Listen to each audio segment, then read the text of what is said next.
यदि आपके अंदर वो जज्बा है, वो जुनून है और आपने ठान लिया है कि टीजीटी और पीजीटी में हम सिलेक्शन लेके रहेंगे, तो यकीनन आपको रोकने वाला कोई नहीं है और आपका सिलेक्शन श्योर हो जाएगा। बशर्ते आपके अंदर वो कॉन्फिडेंस आना चाहिए, आपके अंदर वो होना चाहिए, अंदर से आवाज़ आनी चाहिए कि नहीं, आई कैन डू इट।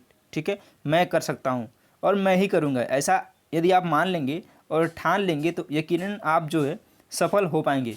इसको पूरी तरह से वेरीफाई किया है, इसको सिद्ध किया है कल के रिजल्ट ने। यूपी बोर्ड के 10वीं और 12वीं में ऐसे ऐसे बच्चे टॉप किए हैं जो कि जिसके पिताजी किसी के ऑटो ड्राइवर हैं, किसी के और है मजदूरी करते हैं, तो किसी की खेती करते हैं। उससे आपको सीख लेनी चाहिए। और किसी के लिए भी मोटिवेशन की ज़रूरत तब पड़ती है जब वो आदमी देखता नहीं है, लेकिन आप लोग तो आसपास देखते हैं। अपने आसपास की कहानियों से मोटिवेट होइए। आपको खुद अपने आप से मोटिवेट होना चाहिए, ना कि किसी और से। ठीक है, तो चलिए इसी के साथ शुरुआत करते हैं। नमस्कार दोस्तों, स्वागत है आपका यूनिवर्स क्लासेज में। मैं राम सिंह आप सभी का एक बार फिर से स्वागत करता हूं आपके अपने यूट्यूब चैनल यूनिवर्स क्लासेज में। हम डेली कवर कर रहे हैं भूगोल के लिए और इतिहास के लिए अलग अलग प्रैक्टिस सेट, टीजीटी और पीजीटी के लिए। यह प्रैक्टिस सेट 8 बजे होता है, लेकिन किसी कारणवश आज 11 बजे हो रहा है। तो आप जो है इसको ज़रूर विजिट करें और अपने आप को तौलें टटोलें, देखें कितना आप सही कर पा रहे हैं। इसमें हम 32 क्वेश्चन रखते हैं। तो चलिए देखते हैं आप 32 क्वेश्चन में कितना आप करेक्ट कर पा रहे हैं। क्वेश्चन की जहाँ आवश्यकता है कि वहाँ व्याख्या की जाएगी और आप पेपर और पेन लेके जरूर बैठें, जिससे कि आप व्याख्या को नोट कर सकें। चलिए शुरुआत करते हैं आज के इस महत्वपूर्ण सेशन की। पहला क्वेश्चन है, यह तथ्य कि ग्रह सूर्य के चारों ओर वृत्त में नहीं बल्कि दीर्घ वृत्तों में घूमते हैं, यह सबसे पहले किसने प्रदर्शित किया था? कापरनिकस, गैलीलियो, प्लेटो या फिर जॉन्स केपलर ने?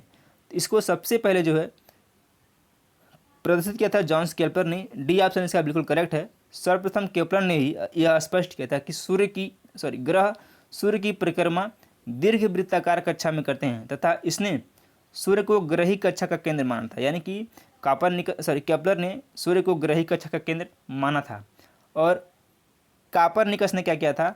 सूर्य केंद्रित सिद्धांत, इन्होंने सूर्य केंद्रित सिद्धांत दिया था जिसके अनुसार ब्रह्मांड के केंद्र में ही सूर्य है तथा पृथ्वी व अन्य ग्रह इसकी परिक्रमा करते हैं। ये कापरनिकस का स्टेटमेंट है। इसका करेक्ट आंसर है option number D, Johannes Kepler. अगला प्रश्न है, प्रदीप्त यानी कि सर्कल ऑफ इल्यूमिनेशन किसे कहते हैं? ग्लोब पर वह वृत्त जो तापमान को विभाजित करता है, ग्लोब पर वह वृत्त जिसके द्वारा किसी स्थान की सही स्थिति ज्ञात की जाती है, या फिर ग्लोब पर वह वृत्त जो दिन तथा रात को विभाजित करता है, या फिर चौथा इनमें से कोई नहीं। तो इसका जो करेक्ट आंसर है वो है ग्लोब पर वृत्त की वह वृत्त जो दिन तथा रात को विभाजित करता है, यानी कि सी ऑप्शन बिल्कुल करेक्ट हो जाएगा। पृथ्वी का आकार जो है वो गोले के समान है, इसलिए यह एक समय में सिर्फ इसके आधे भाग पर ही सूर्य की रोशनी प्राप्त होती है। जैसे मान लीजिए ये हमारी पृथ्वी है, ऐसे ही तो सूर्य के केवल आधे भाग पर ही जब रोशनी आती है सूर्य की पृथ्वी पर, तो उस टाइम क्या होता है? दिन होता है। और जिस साइड रोशनी नहीं आती उस साइड क्या होता है? रात होता है। ठीक है, तो सूर्य की रोशनी प्राप्त होती है। ग्लोब पर वह वृत्त जो दिन तथा रात को विभाजित करता है उसे प्रदीप्त कहते हैं। और इसी को हम लोग क्या कहते हैं? जो रात और दिन को विभाजित करता है उसी को हम लोग बोलते हैं प्रदीप्त। आई होप आप इसको समझ पाएंगे। अगला क्वेश्चन है, किसी सतह का एल्बिडो सर्वाधिक होता है? ताज़ा गिरी बर्फ पर, घने बादल पर, पुरानी बर्फ पर, या फिर मिट्टी यानी कि गहरे रंग की? तो परावर्तन क्रिया से प्रभावित होकर सूर्यताप यानी कि जो परावर्तन क्रिया से प्रभावित होता है, सूर्यताप की जो मात्रा होती है पृथ्वी सतह या वायुमंडल में न रुककर शून्य में लौट जाता है। इस परावर्तित सूर्यताप को ही क्या कहा जाता है? एल्बिडो कहा जाता है। सतहों का एल्बिडो मतलब कई तरह का होता है। जैसे ताज़ा गिरा बर्फ पर एल्बिडो कितना होता है? 80 to 90%। यानी जो ताज़ा गिरा बर्फ होता है वो होता है 80 to 90%, यानी कि 80 से 90%। और जो घने बादल होते हैं इसमें होता है 70 से 80%। और जो पुरानी बर्फ़ होती है इसमें होता है आपका 50 से 60%। और जो मिट्टी होती है उसमें होता है 8 से 14%। तो सबसे ज़्यादा किस में हो रहा है? सबसे ज़्यादा हो रहा है 80 से 90% ताज़ा गिरा बर्फ़ में। ये क्वेश्चन आपको अलग से भी पूछ सकता है कि सर्वाधिक एल्बिडो कहाँ होता है? तो ताज़ा गिरे बर्फ़ में। ए ऑप्शन इसका बिल्कुल सत्य है। अगला प्रश्न, आइसोथर्म एक काल्पनिक रेखा है जो उन जगहों को जोड़ती है, वायुमंडलीय दाब, सूर्यताप, या फिर वर्षा, या फिर चौथा ऑप्शन तापमान। तो क्या होता है? आइसोथर्म एक काल्पनिक रेखा तो होती है, लेकिन इस किसको जो है दो जगहों पर जोड़ती है? तो यह जोड़ती है आपका तापमान पे। डी ऑप्शन बिल्कुल करेक्ट है। कुछ ऐसे जो है आइसोथर्म समान तापमान वाले स्थानों को मिलाने वाली रेखा होती है। जो आइसोथर्म होता है, समान जो तापमान को मिलाती है वही एक रेखा होती है। अन्य जो समान रेखाएं वो कौन कैसे होता है? आइसोबार। आइसोबार क्या होता है? समान वायु दाब वाले स्थानों को मिलाने वाली रेखा। चलिए अगला प्रश्न देखते हैं। निम्नलिखित में से कौन सा सही नहीं है? कोरियालिस बल पृथ्वी के घूर्णन का परिणाम है। कोरियालिस बल विषुवत रेखा पर न्यूनतम होता है। फेरल के नियमानुसार पौने उत्तरी गोलार्ध में अपने गमन मार्ग से बाईं ओर विक्षेपित हो जाती हैं। और चौथा है, पवन का वेग ब्यूफोर्ट स्केल द्वारा मापा जाता है। इसमें कौन सा ऑप्शन करेक्ट है? ऑप्शन नंबर सी बिल्कुल करेक्ट है। फेरल के नियमानुसार पौने उत्तरी गोलार्ध में अपने गमन मार्ग से बाईं ओर विक्षेपित हो जाती हैं। सी ऑप्शन बिल्कुल करेक्ट हो जाएगा। अगला प्रश्न लेते हैं। उत्तरी ध्रुवी ज्योति यानी कि ऑरोरा बोरियालिस उत्पन्न होती है बाह्यमंडल में, आयनमंडल में, ओजोन मंडल में या फिर समताप मंडल में? तो यह होती है बाह्यमंडल में। ए ऑप्शन इसका बिल्कुल करेक्ट है।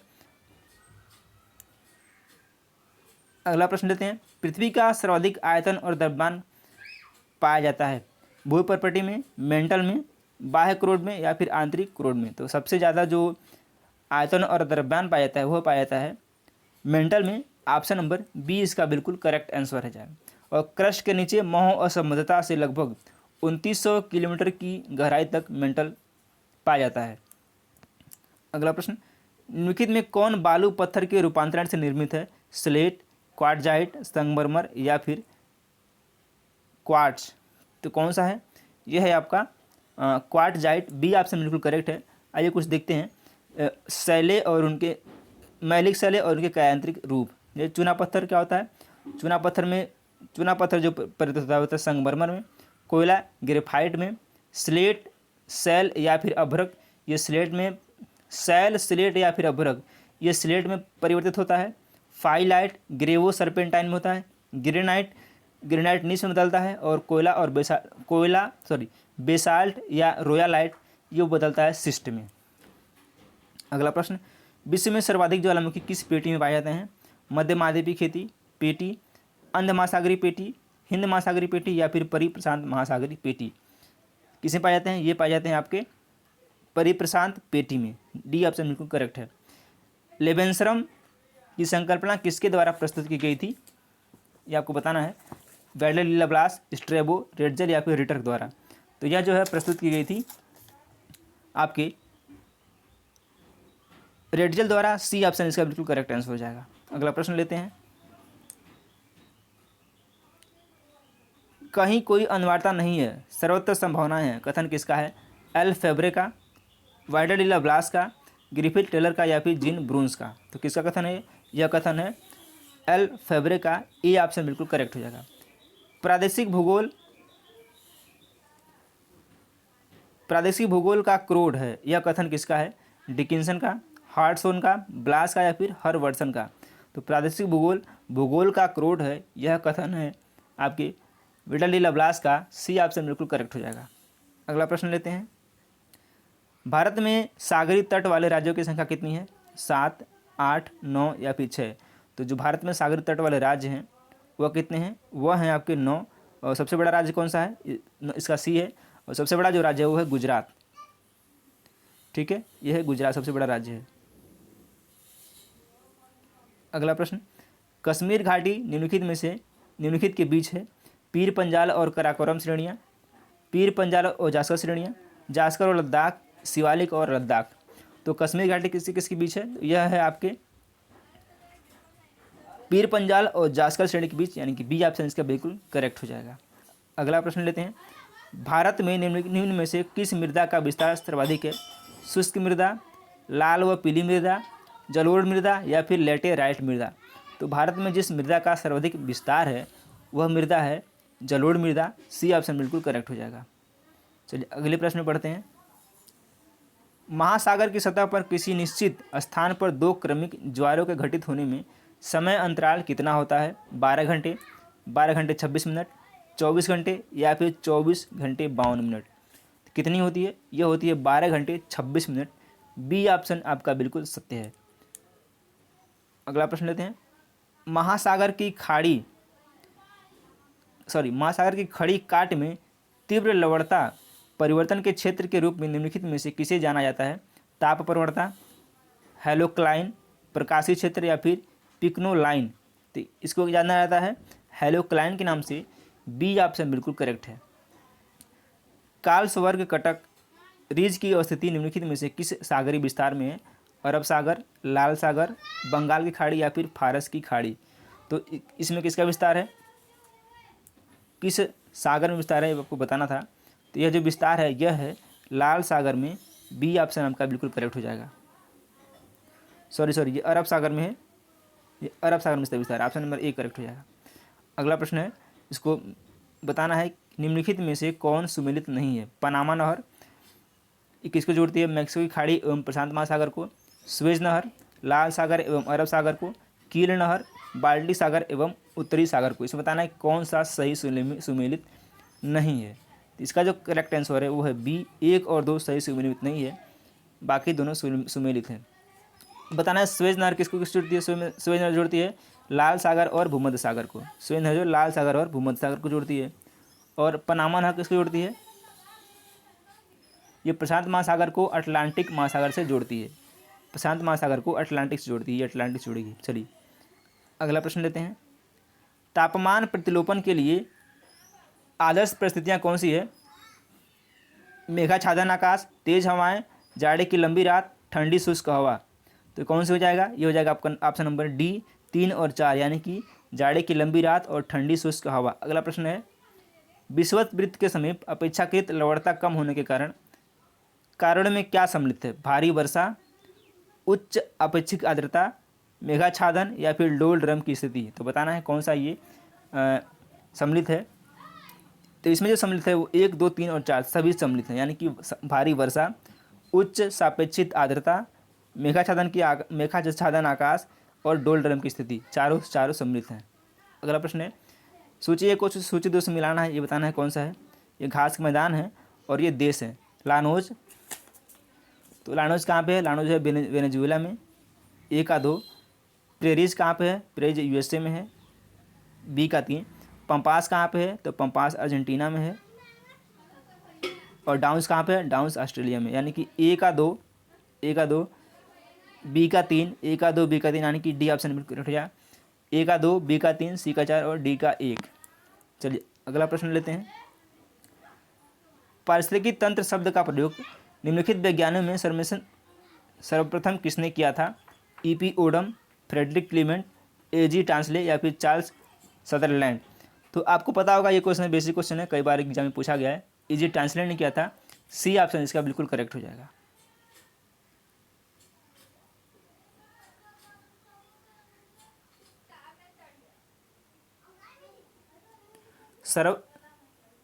पारिस्थितिकी तंत्र में उच्चतम पोषण स्तर प्राप्त होता है शाकाहारी को, मांसाहारी को, सर्वाहारी को या फिर अपघटक को। तो पारिस्थितिकी तंत्र में सर्वाधिक पोषण किसको प्राप्त होता है?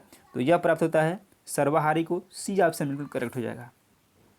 अगला प्रश्न, जीव भार का पिरामिड किस पारिस्थितिकी तंत्र में उल्टा होता है? वन, तालाब, घासी मैदान या फिर शुष्क स्थल।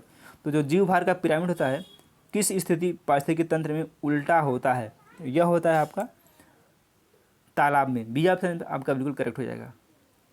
अगला प्रश्न, भारत का सबसे पुराना प्रथम, यानी कि पुराना और प्रथम जल विद्युत स्टेशन कौन सा है? ये आपको पूछ सकता है पुराना या फिर प्रथम। खोपोली, पाइकरा, मेटूर या फिर सिद्रा बाग। तो कौन सा सबसे पुराना है?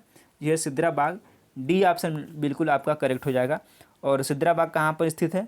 इसकी स्थापना 1897 में हुई थी और यह पश्चिम बंगाल के दार्जिलिंग में स्थित है। अगला प्रश्न, सूची 1 को सूची 2 से मिलाना है और बताना है कि कौन सा आप किससे मैच करेगा। खाद्यान्न उत्पादन में वृद्धि ये किस क्रांति के अंतर्गत आता है? ये श्वेत क्रांति में, यानी खाद्यान्न उत्पादन सबसे पहले ये आता है हरित क्रांति में, यानी कि खाद्यान्न उत्पादन हरित क्रांति 1 का 1। दुग्ध उत्पादन श्वेत क्रांति, मत्स्य उत्पादन नीली क्रांति, उर्वरक उत्पादन भूरी क्रांति। ये आपको अलग अलग भी पूछ सकता है, लेकिन ये कूट में दिया हुआ है। ए का 1, बी का 3, ए का 1, बी का 3 किस में आ रहा है? ऑप्शन नंबर ए में आ रहा है और ए ही बिल्कुल इसका करेक्ट आंसर है। अगला प्रश्न लेते हैं। तालेचर एक प्रसिद्ध कोयला क्षेत्र है, कहाँ पे है? आंध्र प्रदेश में, छत्तीसगढ़ में, झारखंड में या फिर उड़ीसा में। तो जो तालचर कोयला क्षेत्र है वो उड़ीसा में स्थित है। ऑप्शन नंबर डी बिल्कुल करेक्ट हो जाएगा। महासागरों में अत्यधिक गहरे भागों में जमा होने वाला पदार्थ कहलाता क्या है? पंख, बजरी, रेत या फिर ऊज। तो महासागरों में अत्यधिक गहराई में जो जमा होता है पदार्थ उसको क्या बोलते हैं? तो उसको बोलते हैं ऊज। डी ऑप्शन आपका बिल्कुल करेक्ट हो जाएगा। अगला प्रश्न, निम्नलिखित में से कौन ठंडी धारा नहीं है? कनारी, बेंगुला, ओयोसियो या फिर अगुलहास। इसमें बताना है कि ठंडी धारा इसमें कौन सा नहीं है। इसका जो करेक्ट आंसर हो जाएगा अगुलहास। अगुलहास ठंडी नहीं गर्म धारा है। अगला प्रश्न, सेकंड लास्ट क्वेश्चन आज के इस वीडियो का, निम्नलिखित में से कौन उल्कापिंड का सर्वोत्कृष्ट वर्णन करता है? किसी पदार्थ का एक भाग जो वायुमंडल में ही नष्ट हो जाता है और पृथ्वी पर नहीं गिरता। अगला है चमकदार गैसी पूछ वाला धूमकेतु। अंतरिक्षी पिंडों का एक भाग जो पूरी तरह से नष्ट हुए बिना पृथ्वी पर गिर जाता है। या फिर चौथा है सूर्य की परिक्रमा करने वाला एक छोटा चट्टानी पिंड। तो उल्कापिंड का कौन सा एक सर्वोत्कृष्ट वर्णन करता है? तो ये करता है आपका सी, अंतरिक्षी पिंडों का एक भाग जो पूरी तरह से नष्ट हुए बिना पृथ्वी पर गिर जाता है। 31 का सी ऑप्शन बिल्कुल करेक्ट है। लास्ट क्वेश्चन आज के इस वीडियो सीरीज का, यदि पृथ्वी की घूर्णन गति न हो तो इसका परिणाम यह होगा कि जब पृथ्वी का घूर्णन गति नहीं होगा तो क्या होगा? सूर्योदय और सूर्यास्त नहीं होगा, दिन और रात चक्र नहीं होगा, केवल एक ऋतु होगी। तो इसमें कौन सा करेक्ट होगा ये बताना आपको। तो 1 और 2 यानी कि सूर्योदय और सूर्यास्त नहीं होगा, दिन और रात चक्र नहीं होगा। ठीक है, एक ही चीज़ हमेशा रहेगा। ऑप्शन नंबर बी इसका बिल्कुल करेक्ट हो जाएगा। तो चलिए, वक्त से लड़कर जो अपनी नसीब बदल दे, इंसान वही है जो अपनी तकदीर बदल दे। कल क्या होगा कभी मत सोचो, क्या पता कल वक्त खुद अपनी तस्वीर बदल ले। नमस्कार साथियों, स्वागत है आपका यूनिवर्स क्लासेज में। तो कैसे आप सभी? हम उम्मीद करते हैं कि आप अच्छे होंगे और जहां भी होंगे आप सुरक्षित होंगे। स्वागत है आप सभी भावी शिक्षकों का हमारे इस यूट्यूब चैनल में। और इस वीडियो में हम बात करने वाले हैं भूगोल के लिए प्रैक्टिस सेट नंबर 5 की, जो कि कंटिन्यू रोज़ सुबह 8 बजे होती है और शाम को 7:30 बजे इतिहास की प्रैक्टिस होती है। एक प्रैक्टिस सेट हम कंबाइन लाएंगे इतिहास और भूगोल की, जो कि सोशल साइंस के लिए टीजीटी की होगी। वो आएगी आपको 3 बजे। तो आप जो है ज़रूर विजिट करें और अपना सपना जो है शिक्षक बनने का वो साकार करने के क्षेत्र क्रम में एक कदम जरूर आगे बढ़ाएं। तो चलिए शुरुआत करते हैं इसी के साथ आज के इस महत्वपूर्ण सेशन की। और हम उम्मीद करते हैं कि आपको ये सेशन काफ़ी अच्छा लगने वाला है और आप इस सेशन को एंजॉय करने वाले हैं। चलिए देखते हैं पहला क्वेश्चन क्या है। पहला क्वेश्चन लेंगे, इसमें लगभग 32-34 क्वेश्चन हमने लिए हैं। आप उसमें कितना सही कर पा रहे हैं आप जरूर बताइएगा। अंतर्राष्ट्रीय तिथि रेखा 180 डिग्री देशांतर से थोड़ा विचलित है, जिससे यह समान प्रशासन के अंतर्गत स्थित द्वीप समूह को विभाजित नहीं करती है। तो इसका जो करेक्ट आंसर है वो यही हो जाएगा, समान प्रशासन के अंतर्गत स्थित द्वीप समूह को विभाजित नहीं करती है। अगला प्रश्न, गुटेनबर्ग डिसकंटिन्यूटी निम्नलिखित में से किसके मध्य पाया जाता है? ऊपरी क्रोड तथा निचला क्रोड, मेंटल क्रोड तथा क्रोड, परपटी और मेंटल, ऊपरी मेंटल तथा निचला मेंटल। तो किसके बीच पाया जाता है? यह पाया जाता है ऑप्शन नंबर बी, मेंटल तथा क्रोड के बीच। अब बात करते हैं, कोनराड असमता ऊपरी क्रस्ट तथा निचली क्रस्ट के बीच में पाया जाता है, और मोहोरोविक असमता क्रस्ट और मेंटल के बीच। गुटेनबर्ग मेंटल और क्रोड के बीच पाया जाता है, और एक होता है रेपेटी जो कि ऊपरी मेंटल तथा निचली मेंटल के बीच पाया जाता है। चलिए अगला प्रश्न देखते हैं, निम्न में से कौन साक्ष्य महाद्वीपीय विस्थापन की पुष्टि नहीं करता है? पूरा चुंबकत्व, तापीय संकुचन, ज्वारीय तल या फिर सागर नीतल प्रसरण। तो कौन सा नहीं करता है? ये जो है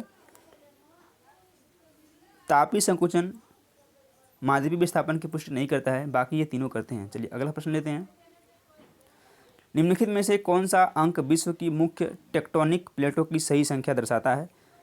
6, 7, 8 या फिर 9। तो कौन सा दर्शाता है? 7।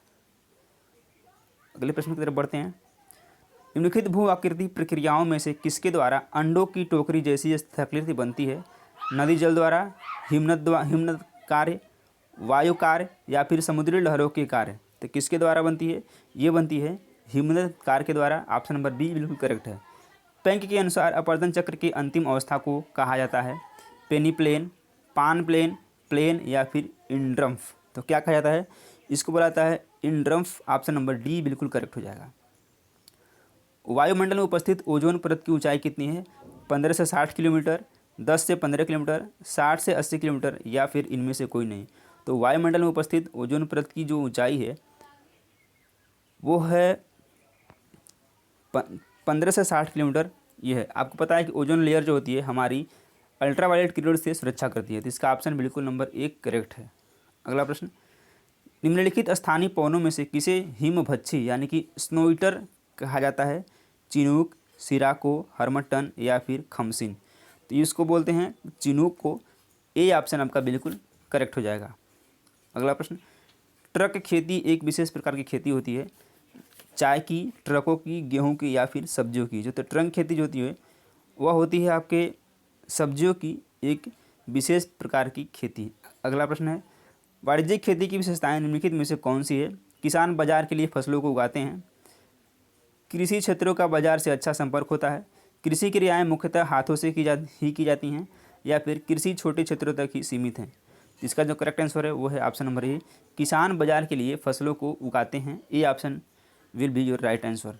अगला प्रश्न, तृतीयक आर्थिक क्रियाओं से में सम्मिलित किया जाता है, कृषि, निर्माण, सेवाएं या फिर व्यापार। तो तृतीयक आर्थिक क्रियाओं में क्या क्या सम्मिलित किया जाता है ये आपको बताना है। तो ये क्या जाता है 3 और 4 को, यानी कि सेवाएं और व्यापार को। ऑप्शन नंबर ए बिल्कुल करेक्ट है। निम्नलिखित में से कौन सा सही नहीं है? एस्किमो, इग्लू, किर्गिज, यूर्त, मसाई, क्राल या फिर बद्दू, किबिटिका। तो कौन सा सही नहीं है ये आपको बताना है। आप बता सकते हैं एस्किमो क्या इग्लू से संबंधित है? तो इसका जो करेक्ट आंसर हो जाएगा वो हो जाएगा डी, बद्दू किबिटिका संबंधित नहीं है, बल्कि जो है इग्लू एस्किमो द्वारा बर्फ से बनाया गया अर्धगोलाकार आवास है। ये एस्किमो है, इनके आवास दिया गया है। इग्लू एस्किमो बनाते हैं। किर्गिज जो है यूर्त बनाते हैं और यह मध्य एशिया के किर्गिज द्वारा बनाया जाता है। और जो मसाई हैं वो क्रालमुख बनाते हैं। जबकि चलिए अगला प्रश्न लेते हैं। तो इसका आंसर है ऑप्शन नंबर डी, बद्दू। अगला प्रश्न है, यूरोप का प्रमुख मत्स्यन क्षेत्र डांगर बैंक कहाँ अवस्थित है? बाल्टिक सागर में, इंग्लिश चैनल, उत्तरी सागर या फिर नॉर्वेजियन सागर में। तो कहाँ स्थित है? यह स्थित है आपके उत्तरी सागर में। ऑप्शन नंबर सी बिल्कुल करेक्ट है। क्रीवायरांग का प्रसिद्ध लौह अयस्क क्षेत्र स्थित है, रूस में, बेलारूस में, यूक्रेन में या फिर कजाकिस्तान में। तो यह कहाँ स्थित है? यह स्थित है यूक्रेन में। सी ऑप्शन बिल्कुल करेक्ट है। यूक्रेन किससे जुड़ा हुआ था अभी रिसेंटली विवादों से? तो आप कमेंट करके बताएंगे किससे किससे विवाद हो रहा था यूक्रेन का। अगला प्रश्न है, जनगणना 2011 के आंकड़े के अनुसार भारत में पुरुष और महिला साक्षरता दर का अंतराल कितना है? 16.38, 16.68 या फिर 17.38 और चौथा है 16.68%। तो इसमें महिला और पुरुषों का जो अंतराल है साक्षरता का कितना है ये आपको बताना है। तो ये जो है 16.68% का अंतराल है। निम्नलिखित द्वीपों के युग्मों में से कौन सा एक 10 अंश जलमार्ग द्वारा आपस में पृथक किया जाता है? अंडमान एवं निकोबार, निकोबार एवं सुमात्रा, मालदीव एवं लक्षद्वीप, सुमात्रा एवं जावा। तो कौन कहता है? ये कहता है अंडमान और Nicobar. Option number A correct हो जाएगा। विश्व प्रसिद्ध कांगड़ा एवं कुल्लू घाटी स्थित है, महान हिमालय में, शिवालिक हिमालय में, ट्रांस हिमालय में या फिर मध्य हिमालय या लघु हिमालय में। तो ये कहाँ स्थित है? ये मध्य हिमालय तथा मध्य हिमालय या लघु हिमालय में स्थित है। डी ऑप्शन इसका बिल्कुल सत्य है। नदियों का तथा सहायक नदियों का निम्नलिखित में से कौन सा युग्म सुमेलित नहीं है? नहीं है पूछा है। गोदावरी, इंद्रावती, गंगा, पेनगंगा, कृष्णा, भीमा या फिर डी लूना और सुकरी। तो कौन सा सुमेलित नहीं है? ये गंगा और पेनगंगा सुमेलित नहीं है, बाकी तीनों सुमेलित हैं। किसी झील के चारों ओर बसा गांव किस प्रतिरूप में आएगा? अरिय, निहारिका, नाभिकी या फिर तारा। तो यह आएगा निहारिका प्रतिरूप में। बी ऑप्शन करेक्ट है। कारागंडा कोयला क्षेत्र अवस्थित है फ्रांस में, कजाकिस्तान में, संयुक्त राज्य अमेरिका में या फिर चीन में। यह स्थित है कजाकिस्तान में। बी ऑप्शन इसका बिल्कुल करेक्ट हो जाएगा। गन्ने के विकास के लिए उपयुक्त तापमान की सीमा कितनी होनी चाहिए? 31 से 37 डिग्री, 21 से 27 डिग्री या फिर 15 से 20 डिग्री और चौथा है 16 से 21 डिग्री। तो यह होना चाहिए 21 से 27 डिग्री बीच में। बी ऑप्शन बिल्कुल करेक्ट हो जाएगा। टेलीग्राफ पठार स्थित है उत्तरी प्रशांत महासागर में, उत्तरी अंध महासागर में, जिसको अटलांटिक महासागर बोलते हैं, दक्षिणी अंध महासागर में, या फिर दक्षिणी हिंद महासागर में। तो यह स्थित है उत्तरी अंध महासागर यानी कि उत्तरी अटलांटिक महासागर में। ऑप्शन नंबर बी बिल्कुल सही है। निम्नलिखित में से किसे अक्षांशीय कटिबंध का जनसंख्या की गुत्थी के रूप में जाना जाता है? 0 से 20 डिग्री उत्तरी अक्षांश, 20 से 40 डिग्री उत्तरी अक्षांश, 20 से 45 डिग्री उत्तरी अक्षांश, या फिर 40 से 60 डिग्री उत्तरी अक्षांश। तो यह माना जाता है 20 से 40 डिग्री उत्तरी अक्षांश के बीच। ऑप्शन नंबर बी बिल्कुल करेक्ट है। रेड इंडियन अथवा अमेरिकन इंडियन निम्नलिखित में से किस प्रजाति के हैं? काकेसाइड प्रजाति, मंगोलायड, ऑस्ट्रेलायड, या फिर निग्रोटो। तो यह संबंधित हैं मंगोलायड्स प्रजाति से। ऑप्शन नंबर बी इसका करेक्ट आंसर है। भारत का प्रथम राष्ट्रीय उद्यान कौन सा है? नंदा देवी राष्ट्रीय उद्यान, जिम कॉर्बेट राष्ट्रीय उद्यान, राजाजी राष्ट्रीय उद्यान, या फिर कान्हा राष्ट्रीय उद्यान। तो कौन सा है? यह है जिम कॉर्बेट राष्ट्रीय उद्यान। बी ऑप्शन करेक्ट है। और यह कहाँ स्थित है? कमेंट बॉक्स में आप कमेंट करके बताएंगे। भारत के निम्नलिखित में से किस राज्य में सर्वाधिक वन आच्छादित क्षेत्र है? राजस्थान, अरुणाचल प्रदेश, मध्य प्रदेश, या फिर महाराष्ट्र में। तो कहाँ है? यह है मध्य प्रदेश में। ऑप्शन नंबर बी बिल्कुल करेक्ट है। स्थानांतरी खेती की अनिवार्य विशेषता क्या है? फसलों की सघनता, खेतों का चक्र, एकल फसल, दोहरी फसल। तो स्थानांतरित खेती की अनिवार्य जो विशेषता है वो है ऑप्शन नंबर बी, खेतों का चक्र। अगला प्रश्न है, निम्नलिखित में से कौन सा पद केवल जीव द्वारा ग्रहण किए गए दिक्मान का ही है? दिक्मान का ही नहीं बल्कि जीवों के समुदाय में उसकी कार्यात्मक भूमिका का भी वर्णन करता है। इकोटोन, आवास क्षेत्र, पारिस्थितिक कर्मता, या फिर पारिस्थितिकी नीश। तो कौन सा है? ये है पारिस्थितिक कर्मता। सी ऑप्शन इसका बिल्कुल करेक्ट हो जाएगा। लास्ट क्वेश्चन इस सेशन का, भारत में सर्वाधिक क्षेत्र पर किस प्रकार के वनों का विस्तार है? उष्णकटिबंधीय पर्णपाती वन, उष्णकटिबंधीय सदाबहार वन, पर्वतीय वन, या फिर मैंग्रोव वन। तो किसका विस्तार सर्वाधिक है? वो है उष्णकटिबंधीय पर्णपाती वन। ए ऑप्शन बिल्कुल करेक्ट हो जाएगा। तो ये 30 क्वेश्चन रहे। 30 में आपने कितना सही किया है कमेंट बॉक्स में कमेंट करिए। यदि आप 20 से ऊपर कर रहे हैं तो आपकी तैयारी अच्छी है। यदि आप 20 से नीचे कर पा रहे हैं तो आपको मेहनत करने की ज़रूरत है। चलिए हम मिलते हैं शाम को 7:30 बजे इतिहास की प्रैक्टिस के साथ। तब तक आप अपना पढ़ाई करते रहिए, अपना ख्याल रखिए, सुरक्षित रहिए। धन्यवाद।